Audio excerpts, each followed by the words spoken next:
हमारे छठी विधानसभा का पहला सत्र कल समाप्त हुआ और जिस लोकतंत्र के संदेश को लेकर कल विधानसभा अनिश्चित काल के लिए स्थगित हुआ, वहीं दिल्ली में केंद्र सरकार के द्वारा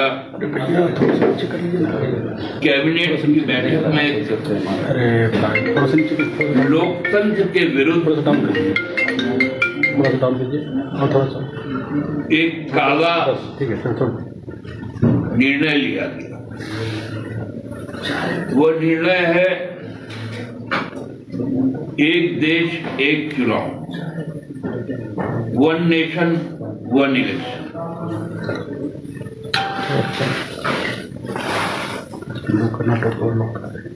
1950 के 26 जनवरी को बाबा साहब ने जब संविधान को हम लोग आत्मसात कर रहे थे,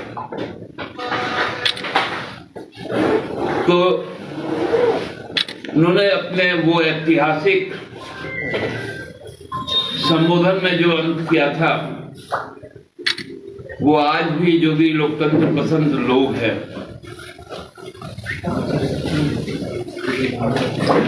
उनके कानों में गूंजता होगा। उन्होंने एक आशंका जताई थी कि यह देश कहीं सामाजिक लोकतंत्र को खोकर अधिनायकवादी ना बन जाए और तानाशाही देश ना बन जाए। संविधान का हम 75 साल मना रहे हैं और उस वक्त ये गूंज निकल कर आया। संविधान का पाठ 20, जिसको हम लोग XX भी कह सकते हैं, उसके 368 आर्टिकल 368 में कहा गया कि संविधान के ढांचे में, संविधान के संशोधन में एक तो कोई मूलभूत परिवर्तन नहीं होगा, लेकिन यदि होता भी है तो वो 2/3 सदस्य जो संविधान के तहत लोकसभा और राज्यसभा है, उस सदन से पारित होना चाहिए और उसका रेफरेंडम राज्य के 3/4 राज्यों के द्वारा होना चाहिए। लेकिन हमने जब कैबिनेट का प्रस्ताव देखने का काम किया तो उसमें ये 3/4 तो छोड़ दीजिए, 75% तो छोड़ दीजिए, 50% भी आवश्यकता नहीं हो। यह पहला खतरा। दूसरा खतरा जो पार्ट 6 है संविधान का, जिसमें आर्टिकल 168 से 212 तक राज्यों की अवधारणा, राज्य का गठन कैसे होगा 168 में बताया गया। इस संविधान में ये व्यवस्था भी दी गई कि हमारे यहाँ पर राज्यों में भी केंद्र की तरह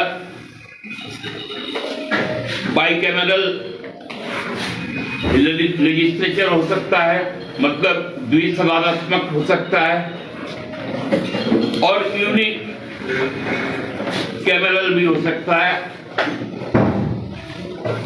एक सभात्मक व्यवस्था भी हो सकती है।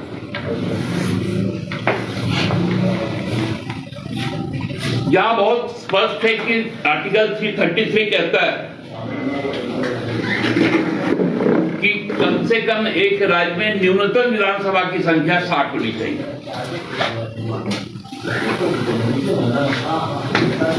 और न्यूनतम कैबिनेट 12 का होना चाहिए।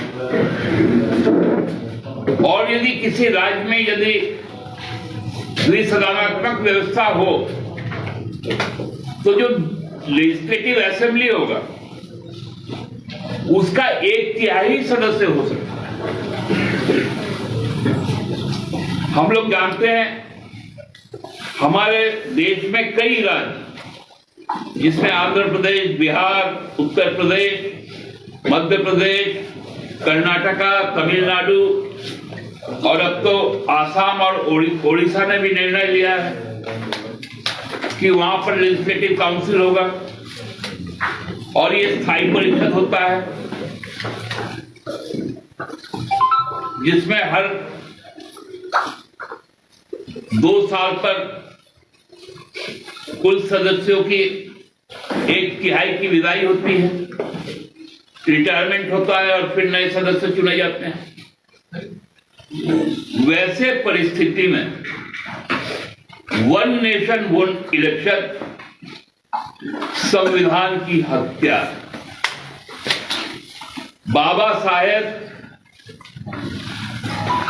डॉक्टर भीमराव अंबेडकर की भारत गणराज्य की परिकल्पना की हत्या है।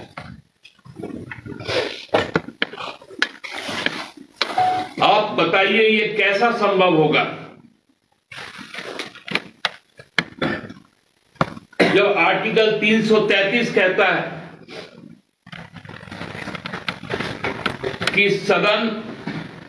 एक सदन से दूसरा सदन अधिकतम 6 माह का ही के अंदर ही उसको बुलाना पड़ेगा। मतलब वो आर्टिकल भी आप समाप्त करने जा रहे हैं, क्योंकि जहां 25 में चुनाव होगा, 27 में चुनाव होगा, 28 में चुनाव होगा,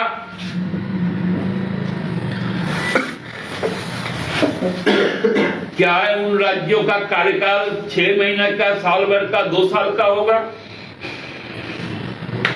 और बाकी समय राष्ट्रपति शासन लगा रहेगा। ये कौन सा ख्वाब है? क्या यह संघीय ढांचा पे आघात नहीं होगा? जो हम लोग कोऑपरेटिव फेडरलिज्म की बात करते हैं, केंद्र राज्य की बात करते हैं, हम जानते हैं कि कानून बनाने की शक्ति केंद्र को भी है, राज्य को भी है, कुछ मुद्दों पर दोनों को है। क्या वो शक्तियां समाप्त नहीं हो जाएंगी?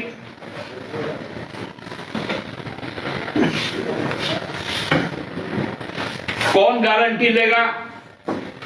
आप ही ने महाराज को तोड़कर, चलती हुई सरकार को तोड़कर दूसरी सरकार बना ली।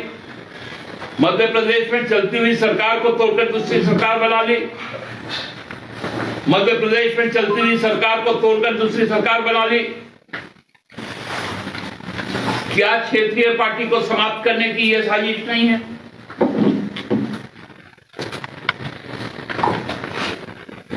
क्या हम जैसे जो क्षेत्रीय दल, जो भाजपा जैसे लोकतंत्र विरोधी शक्ति को अपने राज्य में रोक देते हैं, राजद रोक देता है, तृणमूल रोक देता है, बीजद रोक देता है, द्रमुक रोक देता है, क्या हमारी सारी शक्तियां समाप्त हो जाएगी? आपने शिवसेना को तोड़ा, अब उसको खा गए। एनसीपी को तोड़ा, अब उसको भी खा गए।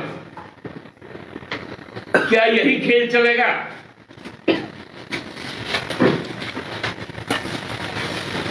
हमको लगता है बहुत भयानक अंधेरे की ओर हम लोग जा रहे हैं और ये पूरी कार्रवाई भारत के बुनियादी सवालों से मुंह मोड़ने के लिए।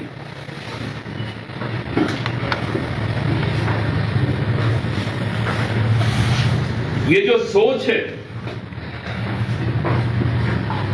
ये मनुस्मृति का सोच।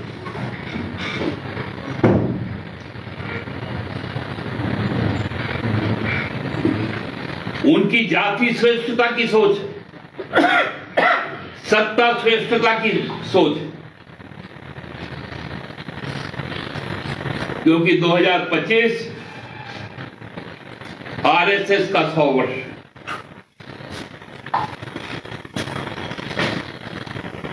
इसी के साथ इनकी जो प्रवाह है वो आगे बढ़ रही है। हमने तो अपने राज्य में उस प्रवाह को रोका है। हमको लगता है कि आज जरूरत है जहां पर भी लोकतंत्र के पहरेदार हैं वो आज एकत्रित हो जाए और ये जो निर्णय आने वाला है केंद्र सरकार का जब प्रस्ताव के रूप में लोकसभा और राज्यसभा, तो जो क्षेत्रीय पार्टियां उनके साथ है, चाहे वो टीडीपी हो, चाहे वो लोजपा हो,